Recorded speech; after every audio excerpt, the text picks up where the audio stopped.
ama nung azui ama mi te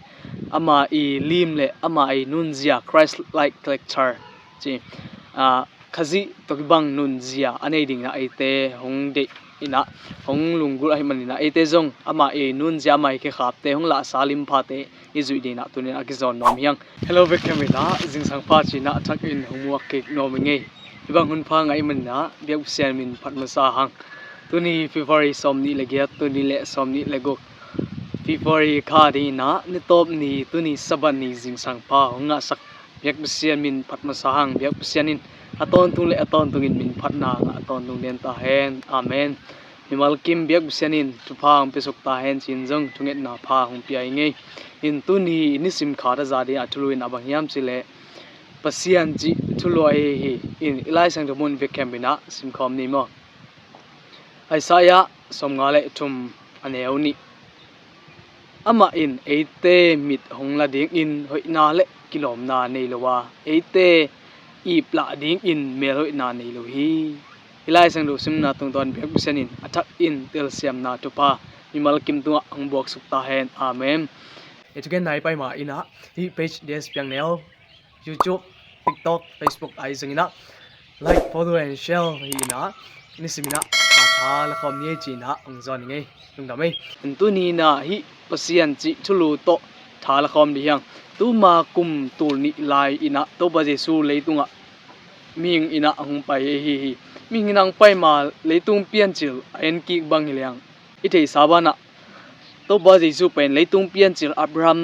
main pa ka hi china joang alien giat nel som ngale giada anachi ma bangin ama pen leitung pian chil mihing te ki bol ma pek in kin thumgom pasiana tapa pasian khat a hi in to ba pen leitung pian chilin ombek tham na pasian I taklam a pa a hi ai jong leitung a hong kum suk chiang ina leitung mi te I mu thei ding hi ilai sang thomun ma bangina ete mit hongla ding hoina ning kha jong anei lo in hong kum suk ina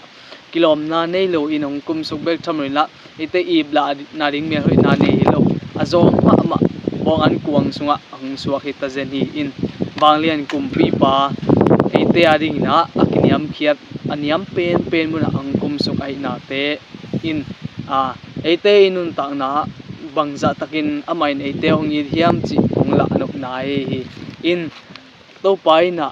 ama banglian to pabsian ai hangin hoina kiphat sangna kilet sangna min le zaliat na wang le na pp te lai loina kiniam khiat pen aniam pen nun na hong suk chi na in aneu pen aniam pen azong pen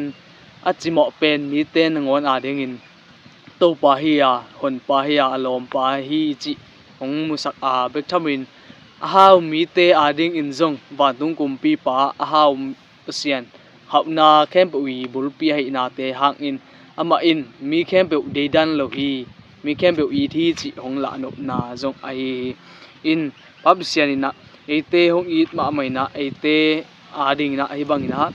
tapa hong sol na to ba jesu ma zong ma ale ma pum piak ina ete hong hat khian hang na ete na ama tunga tungnam ni ko ding ama to ni simikal swanina amang la sa khe khap te zu di na tuin agzon nom hiang pabsian I nun tak zia pen to ba jesu ina hong kilang sakina to ba jesu in ama nun tak zia pen